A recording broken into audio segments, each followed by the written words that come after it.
I see more headwinds for Bitcoin, but overall, hodl and you will win. Good morning, good evening, good afternoon, wherever you are, whenever you are. Thank you for watching this video on the final days for 2024 going into 2025. Thank you all for coming and, hitting the like, hitting subscribe. I reached a milestone, of course, a little while ago of 750,000 subscribers. Thank you very much. I wouldn't have been here without you guys. Also did that on Twitter as well, and on Instagram with 1 million subscribers and followers. Thank you very much. All right, with that said, this is going to be an interesting show like we always have for you. And we're going to be going over some news and some TA. And if you're interested in trading with a TA, you can do so because there will be some interesting trades at lebex.davincij15.com or bybit.davincij15.com.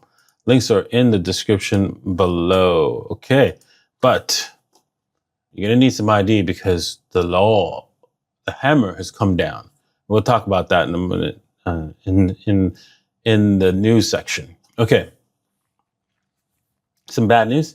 Meme coins lost momentum as 40 billion lost in December. Meme coins surged to a high as 137 billion in December before falling to a low of 92 billion in the same month. Oof, yes, I saw that. We saw that, right? As Orc, Waffles, and Wow took a little bit of hit, same with PayPay. A lot of wealth drained out of the meme coins. However, you see, we did have our Santa Claus rally as Orc rallied up, same with Waffles, and we're back in the game. All right, because we're meme coins that are not here to steal your money, unlike some of the meme coins that we've showed you on the live show. Clearly here to steal your money. So be careful out there with meme coins. Okay. This is the news we're going to be covering for today. Some of it, at least. Links are in the description below. You can check that out. Also, it takes you to my public group, right? So that you can be a part of everything that's going on in the public group. Okay. Will the BTC have a January effect? No. Well, the so-called Santa Claus rally, where assets rally ahead of December 25th, did not come to fruition. Nope. Therefore, Bitcoin investors hope that it will achieve so-called January effect. Well, a theory that suggests that most financial assets, i.e. stock and crypto, rally for the first month of the year as participants create their portfolios. Okay, the problem with that, the January effect works this way.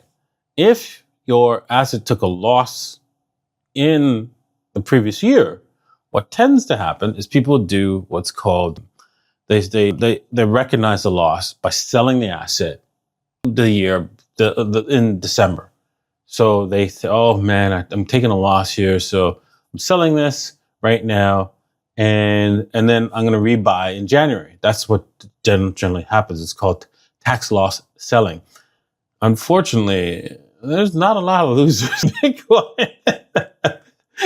So with that said, unless you bought 100, you loaded up heavily with billions of dollars, right? Like Michael Saylor, and you feel like just before the dump at $108,000, you're not going to make an effect.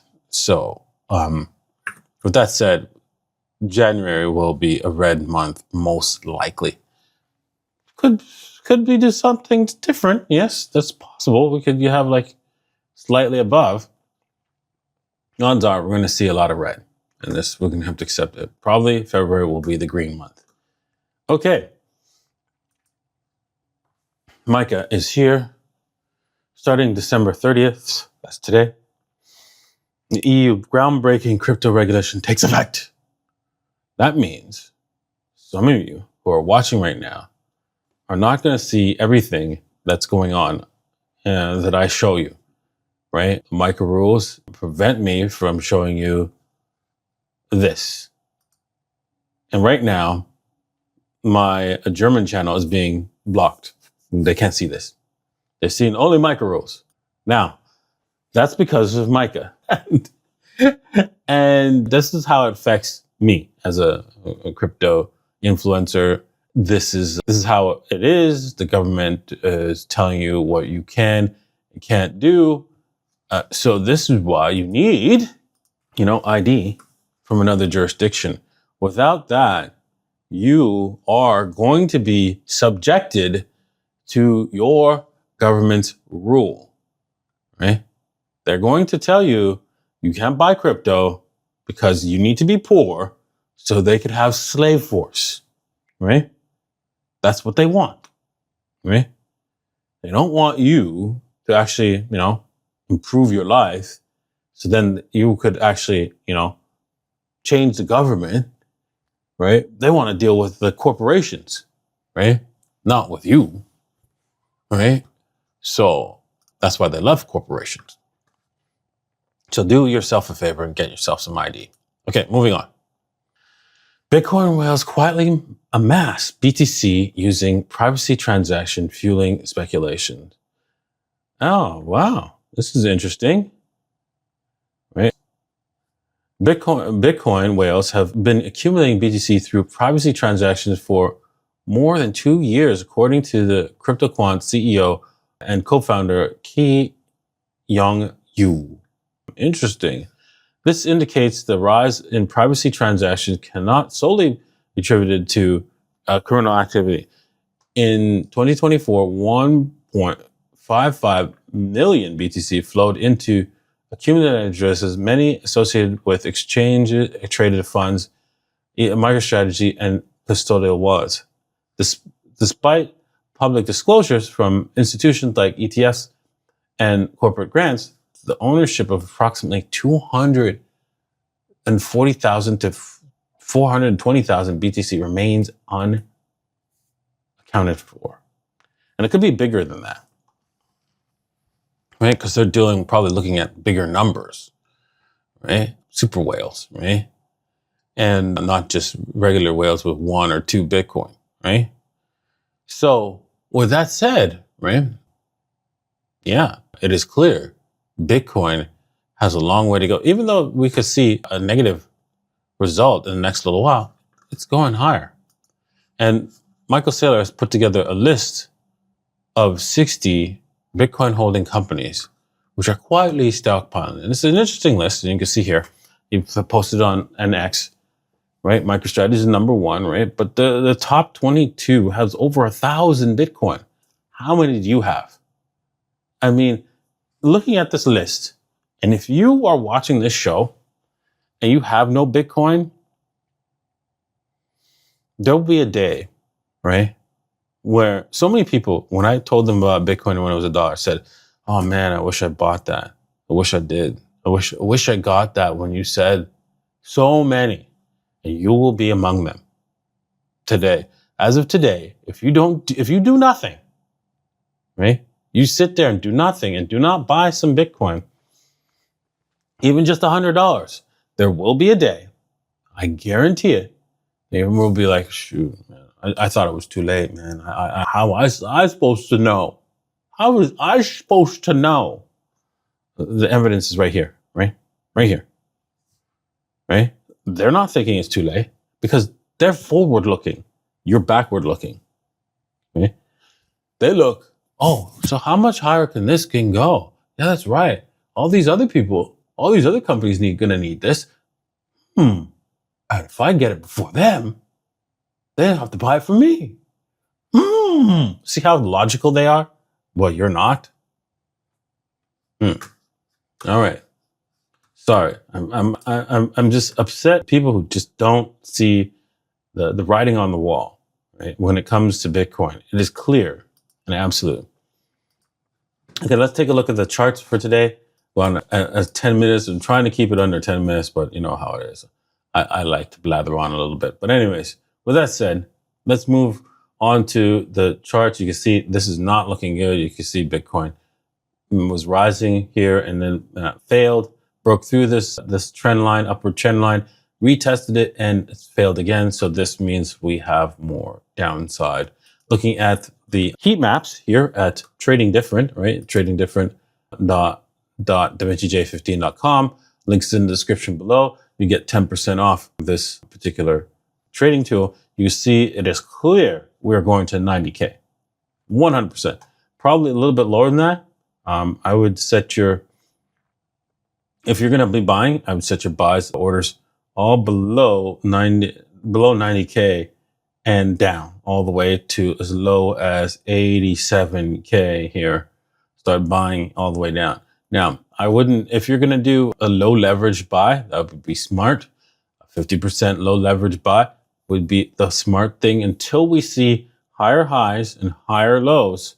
You do not go high leverage if you're trying to, amass slowly your collection of Bitcoin and use leverage to do so.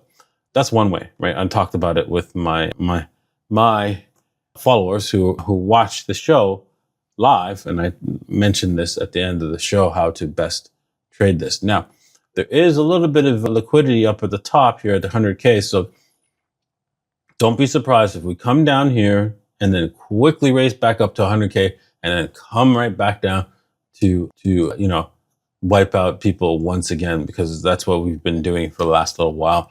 And it's not going to be a surprise if we do that once again. All right. Looking at Ethereum also not looking so good. We're looking at I was saying $3,000 level was most likely the target. We could pretty much take this Fibonacci off because we're not coming back up. You can see right here, there is some support here at the $2,800. And if we go to the Trading Different, you can see, wow. Well, there's nothing here for people for liquidity if it were to drop below 2,900. So it's a good thing that 2,800 is irrelevant on this heat map, but you can see $3,000 is the target for Ethereum. So if you're interested in, going along on Ethereum, that would be your area to buy Ethereum. You could always short it to there, but it's a higher risk in a clear secular bull market. So it's up to you if you want to short. So let's just say you wanted to short this. The best thing to do, right, is to wait for it to come above this last high here. Most likely at the best short there, and then take it to the $3,000 level. So right about here would be your stop loss. Let's see here if there's more than 2 to 1. Yeah, so you have like a decent trade here that will allow you to profit quite a bit, right? 4x, right? But with a 3%, probably 3% loss on your money. So if you were to go 1 to 1, so if you do a 10x, that will be turned into 32%. So keep that in mind when you do any kind of trade. Looking at Solana to finish it off, you can see Solana looks like it wants it to go higher, but unfortunately, this is not a good pattern here. You can see that we're creating what's called a bear flag, which is not good. Not good. And so, yeah, we could end up basically taking this thing down all the way down heavily to some really crazy lows. As you see here, we could say, like 150. That I don't think so. I think we'll probably bounce off of the 160 if it comes that far. But looking at this heat map, it says 160-ish is the limit here. We won't even bother going 170. 170, I mean, is the limit here. So I would doubt even coming down to 160, but it's also a possibility. So keep that in mind. And I would just wait to buy that anything below 160 or 170, $170. That's it. That's it for today. Hope you enjoyed today's episode, and we'll see you guys next time. Cheers.